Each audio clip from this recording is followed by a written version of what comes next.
کبھی 10 منٹ عادت ہو جائے نا دعا مانگنے کی علیحدہ سے رات کو، حضور نے فرمایا جو فرض نماز کے بعد دعا مانگے اللہ اس کی قبول کر لیتا ہے۔ نبی پاک صلی اللہ تعالی علیہ وسلم نے فرمایا اللہ مسافر کی دعا قبول فرماتا ہے۔ حضور نے فرمایا اللہ مظلوم کی دعا قبول فرماتا ہے۔ حضور نے فرمایا بیمار سے دعا کراؤ اللہ اس کی دعا قبول فرماتا ہے۔ میرے نبی پاک نے فرمایا ماں باپ جب بھی اولاد کے لیے ہاتھ اٹھائیں، ویسے تے بلے شاہ تو آسمانی اڑ دیا ہی پھڑ دیں، جڑا گھر بیٹھا انہوں بڑھیا ہی نہیں۔ حضور فرمانے لگے ماں باپ جب بھی اولاد کے لیے دعا فرمائیں اللہ ان کی دعا کو قبول کرتا ہے۔ آپ اپنا تعلق بنائیں، دعا کے ساتھ، عبادت کے ساتھ، مصلی کے ساتھ رشتہ بنائیں، استغفار پڑھیں۔ صلاح الدین ایوبی صلیبی جنگوں میں تھے، رات کو مسجد اقصی میں نماز پڑھی تو پریشان تھے۔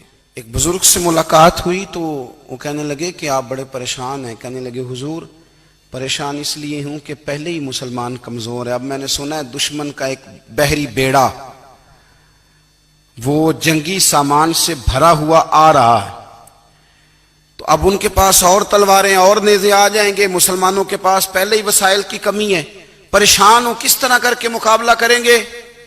یہ بات کہتے ہی صلاح الدین ایوبی نے بزرگوں سے کہا حضور آپ بھی دعا کرنا، دعا کی بڑی طاقت ہے۔ میرے نبی پاک نے فرمایا دعا مومن کا ہتھیار ہے، دعا مومن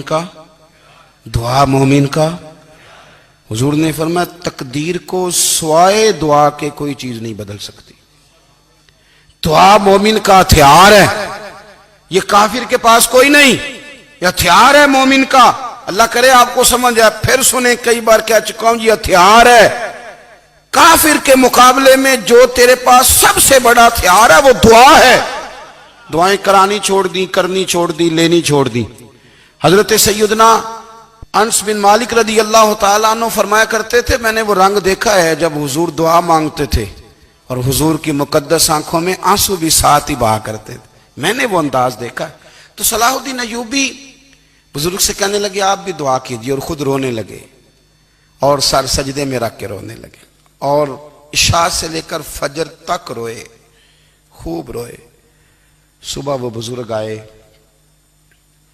تو صلاح الدین ایوبی کا خوبصورت اور ہنستا ہوا چہرہ دیکھا، کہنے لگے آپ بڑے خوش ہیں، رات تو میں نے بڑے روتے ہوئے دیکھا تھا۔ تو کہنے لگے حضور وہ جو بحری بیڑا آ رہا تھا نا وہ پانی میں ڈوب گیا ہے، اب وہ نہیں آ رہا، ابھی خبر آئی ہے تو میں بڑا خوش ہوں۔ بزرگ کہنے لگے اٹھ سینے سے لگ، اور سن ایک بات، وہ بحری بیڑا پانی میں نہیں ڈوبا، وہ تیرے آنسوؤں میں ڈوب گیا ہے۔ وہ جو تو رات رویا ہے نا رب کریم کی بارگاہ میں تو وہ ڈوب گیا ہے۔ بھائی اپنا مصلی کا، عبادت کا، وظائف کا، اللہ کا سلسلہ اس کو مضبوط کرے، اپنی دعاؤں کے تعلق کو مضبوط کرے۔ دعائیں بڑے انقلاب برپا کر دیتی ہیں۔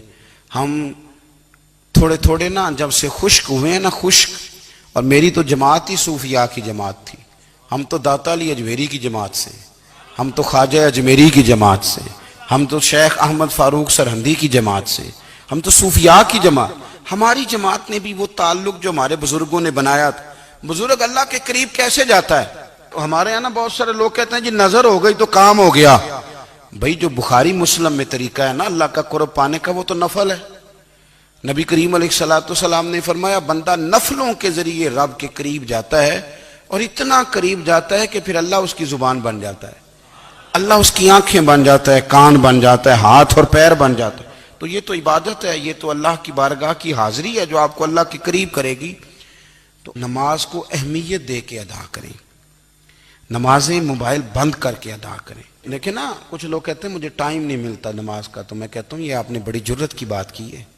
مجھے کو میرا پیر بھائی کہہ دینا میرے پاس ٹائم نہیں آپ کو ملنے کا، تو میں کہتا ہوں آج کے بعد آنا ہی نہ۔ تو کیا سمجھتا ہے تو بہت بڑا آدمی ہے، تیرے پاس ٹائم نہیں اور ہمیں ملنے کا ٹائم، موج کر۔ تو آپ نے اللہ رسول کو کہہ دیا ٹائم نہیں۔